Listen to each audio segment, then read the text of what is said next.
तो मूवी की शुरुआत में हम कुछ लोगों को एक लड़की का बैरियल करते हुए देख पाते हैं और यहाँ पर बैरियल बारी नाम का एक लड़का करवा रहा होता है जो कि हमारा मेन कैरेक्टर है। अब बैरियल में थोड़ी बहुत परेशानी आती है लेकिन वो लोग उस लड़की रत्ना को बैरी करके वहाँ से निकल जाते हैं और अब सबके जाने के बाद में हम देखते हैं कि उस लड़की रत्ना का जो हाथ होता है वो अपने आप ही जमीन से बाहर आ जाता है और इसी के साथ में ये सीन यहीं पर शिफ्ट हो जाता है। अब हम 4 दिन पहले की कहानी देख पाते हैं जहाँ पर बाहरी दूसरे शहर के गराज में मैकेनिक की जॉब किया करता है और अब उसके गांव से उसका बेस्ट फ्रेंड हसन उसके पास कार ठीक कराने आता है। वो दोनों बात करने लगते हैं और हसन कहता है कि रत्ना गांव में वापस आ गई है, जिसकी तबीयत बहुत ज्यादा खराब रहती है और रोज शाम को चिल्लाने लगती है तो बाहरी उसकी मदद के लिए वापस आ जाए। और यहाँ पर हम ये भी जान पाते हैं कि बाहरी असल में पास्ट में एक उस्ताद हुआ करता था लेकिन कुछ चीजें गलत हो गई थी और फिलहाल वो उस्ताद नहीं है। साथ ही साथ फ्रॉड की इल्जाम में वो जेल भी चला गया था, जहाँ से निकलने के बाद उसने गाँव छोड़ दिया और सबसे दूर शहर में रहकर अपना काम करने लगा।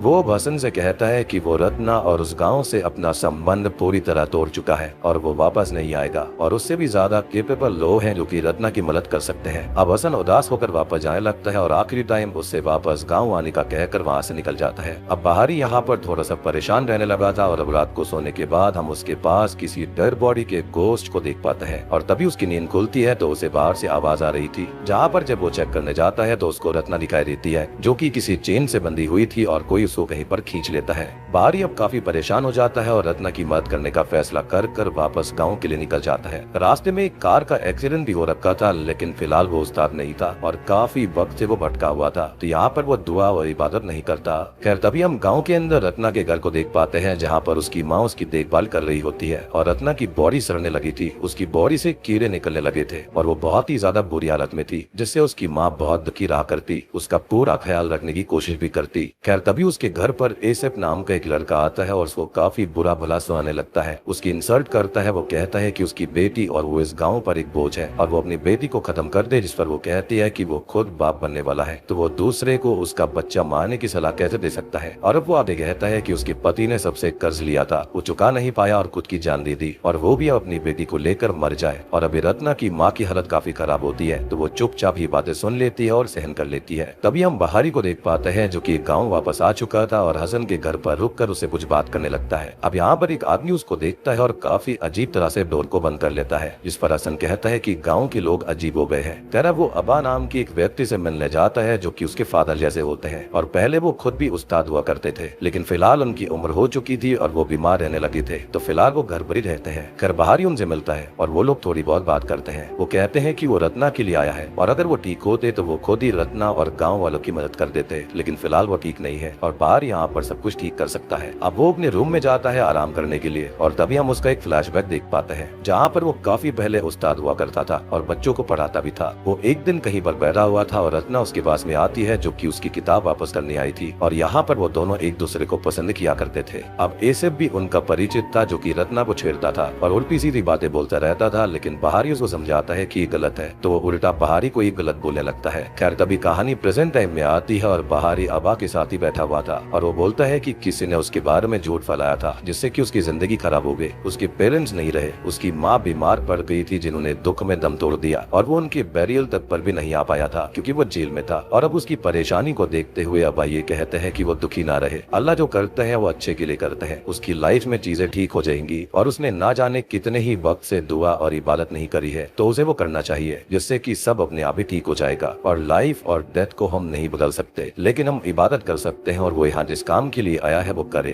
खैर अगले सीन में बाहरी हसन के साथ रत्ना के घर पर जाता है और उसकी माँ से मिलता है जो कि उससे मदद मांगती है और वो मदद करने के लिए यहाँ पर आया था। तो वो रत्ना से मिलने जाता है और वो फिलहाल खुद को काफी कमजोर मानने लगा था तो वो थोड़ा सा परेशान हो जाता है और हसन से बोलता है कि वो ये नहीं कर सकता। इस पर हसन उसे हिम्मत देता है कि वही ये करेगा और इसलिए ही तो वो वापस आया है। वो अब आगे बाहरी से कहता है कि उसका यहाँ पर रहना डिस्ट्रैक्शन होगा और फिलहाल वो जा रहा है तो रात को वो उसको पिकअप कर लेगा। और अब बाहरी रत्ना के पास जाता है जो कि उसे उम्मीद की नजरों से देखती है और और उससे मदद भी मांगती है। खैर तभी वो एक्सोर्सिज्म शुरू करता है और पहले तो उसकी दुआ और इबादत थोड़ी कमजोर पड़ने लगती है, लेकिन बाद में वो अपना कॉन्फिडेंस वापस लाता है और अब वो अच्छे से प्रेयर्स कर रहा था। तभी रूम के अंदर हलचल होनी शुरू हो जाती है। तभी हम रत्ना की इविल सोल का रिफ्लेक्शन देखते हैं मिरर के अंदर, जो कि इन दुआओं से बहुत ही ज्यादा परेशान हो रही थी। और अब बाहर ही उसकी माँ के पास जाता है और इतने में ही रत्ना गायब हो जाती है। अब वो दोनों ही उसको सब जगह पर ढूंढ रहे थे, लेकिन वो पोजीशन में उनको बाहर मिलती है जो कि पूरी तरह से इविल हो चुकी थी और अब वो उन दोनों पर अटैक करती है। वो अपनी माँ को बेहोश करके बाहरी को मारने उस पर अटैक करती है, उसको चोक करने लगती है और वो अपनी दुआ जारी रखता है। और दूसरी ओर अबा भी उसके लिए दुआ कर रहे थे, जिससे उसकी दुआ में पावर्स आती है। और अब इविल तो हार जाता है, लेकिन होता यह है कि रत्ना अपनी जान गंवा देती है, जिससे उसकी माँ पूरी तरह टूट जाती है।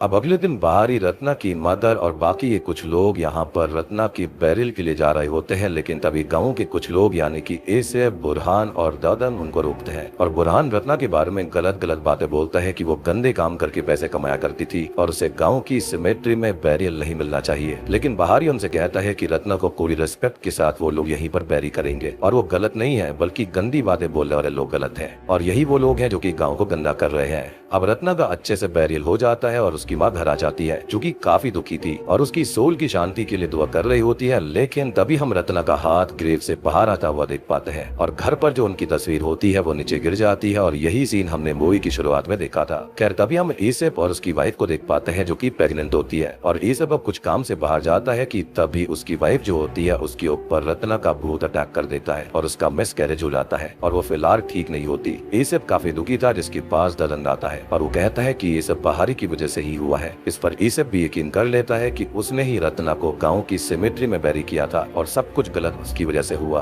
तभी हमें बाहरी को दिखाया जाता है जो कि अबा के साथ था और वो बहुत परेशान था, जो कि कहता है कि उसने कल दुआ की थी रत्ना के लिए और उसे लगा कि सब कुछ ठीक हो जाएगा, लेकिन रत्ना नहीं रही। जिस पर अबा उसको समझाते हैं कि वो मुंह से दुआ करता है, उसको दिल से दुआ करनी चाहिए और जब तक उसके दिल में पूरी तरह से फेथ नहीं होगा तब तक उसकी दुआएं अधूरी रह जाएंगी। तो वो अपने फेथ को वापस लाए, जिससे सब कुछ ठीक होगा। अब हसन बाहरी से मिलने आता है और बाहरी उससे पूछता है कि आखिर सब कुछ ठीक क्यों नहीं हुआ, जिस पर वो कहता है कि शायद रत्ना उसको कुछ बताने की कोशिश कर रही थी। और तभी बाहरी उससे पूछता है कि उसके जाने के बाद में असल में हुआ क्या था, जिस पर हसन बताता है कि उसके जाने के कुछ सालों बाद रत्ना के फादर कर्ज में डूब गए और उन्होंने अपनी जान दे दी। इसके बाद रत्ना गाँव से चली गई और फिर धीरे धीरे उसकी मदर ने कर्ज चुका दिया, जिस पर सबको लगता है कि रत्ना ने कुछ गलत काम किया था। खैर अब वो दोनों ही बुरहान के पास जाते हैं उससे सच पता करने के लिए, क्योंकि उसने ही तो सब जगह वो फैला रखा था। और यहाँ पर वो उनसे कहता है कि वो एक क्लब में काम करता था जहाँ पर रत्ना भी काम किया करती थी और असल में वो बड़े बड़े रिच क्लाइंट्स के पास में जाया करती और फिर हुआ ये होगा कि उसको कोई बीमारी लग गई होगी, जिसकी वजह से वो गाँव वापस आ गई। और अब बाहरी और ज्यादा परेशान हो जाता है कि रत्ना ने ये सब आखिर किया क्यों था।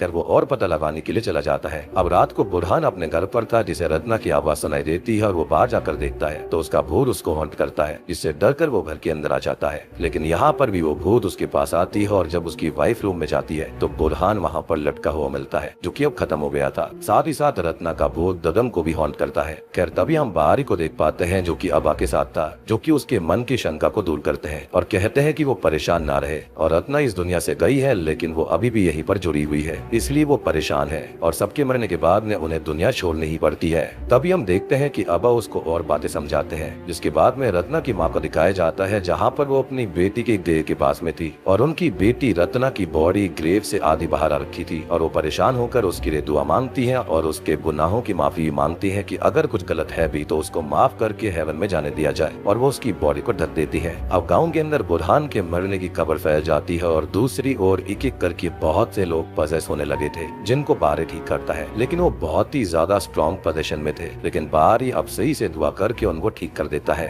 तभी अबा उसको बुलाते हैं जो कि अपने अंतिम समय में थे और वो उसे अपनी जिम्मेदारी यानी वापस से उस्ताद बनाकर अलविदा ले लेते हैं। अब बाहरी उस्ताद बन चुका था, लेकिन गाँव के कुछ लोग उसे पसंद नहीं करते थे और उसे वापस जाने का बोलते रहते हैं, जिस पर वो भी एग्री करता है कि अगर उसे लोग पसंद नहीं करते तो यहाँ पर उसका क्या काम है। खैर वो बस में बैठ जाता है और यहाँ पर उसे रत्ना की एक दोस्त मिलती है जो कि उसकी ग्रेव पर आई हुई थी, लेकिन उसका शरीर बाहर निकला हुआ देखकर वो डर कर वापस जाने लगी थी। और यहाँ पर भी एक अलग ही माजरा था कि उसकी बॉडी बार बार बाहर कैसे निकल रही थी, क्योंकि पिछले सीन में उसकी माँ ने उसको अच्छे से बैरी कर दिया था। खैर बाहरी उससे पूछता है कि आखिर वो रो क्यों रही है। इस पर वो उसको बताती है कि वो रत्ना की दोस्त है, उसके साथ क्लब में काम करती थी और उसके साथ इन लोगों ने जो किया वो बहुत ही ज्यादा गलत था और इसी वजह से वो दुखी है। खैर अब बाहरी पूछता है कि आखिर हुआ क्या था, जिस पर वो बताती है कि एक दिन उसने बुरहान को रत्ना से बात करते हुए सुना था कि रत्ना ने चार्म्स दिलवाए हैं पैसे कमाने के लिए और उससे पहले ब्लड सेक्रीफाइस करना था किसी हैन का यानी कि मुर्गे का, फिर गोट का और आखिरी में उसको इंसानी सेक्रीफाइस देना था अपने लव्ड वंस का। लेकिन उसकी एक ही लव्ड वन थी उसकी माँ, तो वो उनको तो नहीं खो सकती थी, जिससे उसने सेक्रीफाइस करने से मना कर दिया और फिर उसके साथ में ये सब हो गया।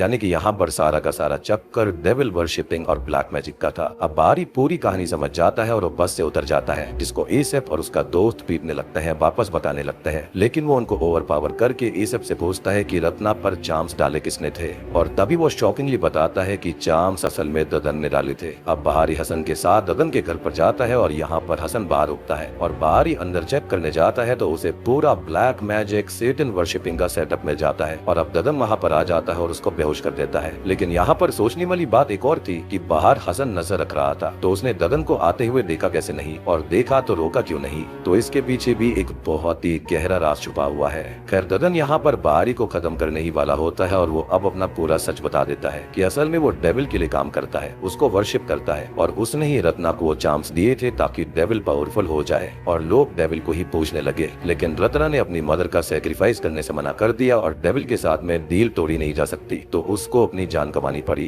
यानी कि पैसे यहाँ पर डेविल वर्शिपिंग भी चलते आए थे, ना कि किसी गलत काम भी चलते। तो अब आपको समझ में आया होगा कि यहाँ पर रत्ना के खिलाफ सारा का सारा षड्यंत्र ददन ने ही रचा था। और आपको याद होगा कि यहाँ पर बार बार रत्ना की बॉडी उसकी ग्रेव से बाहर मिलती थी और यहाँ पर बार बार पोजेशन वगैरह हो रहा था। तो सीन असल में ये होता है कि ददन ने रत्ना की ही बॉडी का इस्तेमाल किया, उसके ऊपर रिचुअल किया और सब जगह भूत और पोजेशन दिखाकर वो लोगों का गॉड से भरोसा उठा रहा था और वो सब जगह डेविल के गुलाम बना रहा था। खैर ये सारी बातें बताने के बाद ने वो बाहरी को खत्म करने वाला होता है, लेकिन तभी अबा की बातें बाहरी को याद आती है कि उसे दिल से दुआ करनी चाहिए और अपना फेथ वापस लाना चाहिए, जिसके साथ ही वो जाग उठता है और अब उससे लड़कर घर से बाहर निकल जाता है और घर के अंदर आग लग जाती है, जिसके अंदर ददन जलकर मारा जाता है। अब तभी रत्ना की सोल बाहरी के पास आती है और उसको थैंक्स बोलती है क्योंकि उसने उसको फ्री कर दिया था और असली सच तक पहुंचा दिया था, जिससे कि लोग अब उसको गलत नहीं समझेंगे। खैर अब अगले सीन में हम बाहरी को देखते हैं जो कि गांव के अंदर ही है। गांव के लोग उसकी सच्चाई जान चुके हैं और उसका सम्मान करने लगे हैं और अब वो अबा की दी हुई जिम्मेदारी अच्छे से निभा रहा था, यानी कि उस्ताद बन चुका था।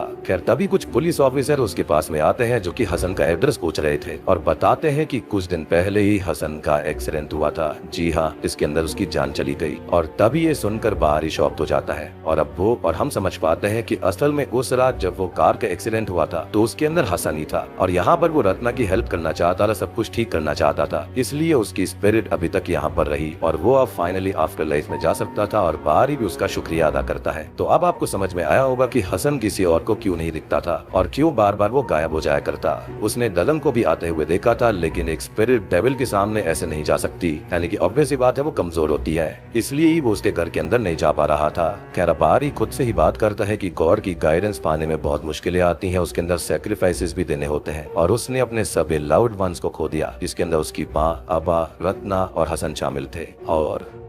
इसी के साथ में ये मूवी यहीं पर खत्म हो जाती है। तो दोस्तों ये थी हिदाया फिल्म की कहानी। उम्मीद करता हूँ कि आपको पसंद आई होगी। यहाँ पर सारी चीजें मैंने आपको एक्सप्लेनेशन के दौरान ही पूरी तरह समझा दी है। उम्मीद करता हूँ कि आपको सब कुछ समझ में आ गया होगा। फिर भी अगर आपको कोई डाउट है तो आप कमेंट सेक्शन के अंदर लिख सकते हैं। तो चैनल के ऊपर नए हैं तो सब्सक्राइब कर लीजिए और हाँ, वीडियो को लाइक करे बिना बिल्कुल ही मत जाइएगा। तो मैं आप सबको मिलता हूँ अगली वीडियो के साथ में।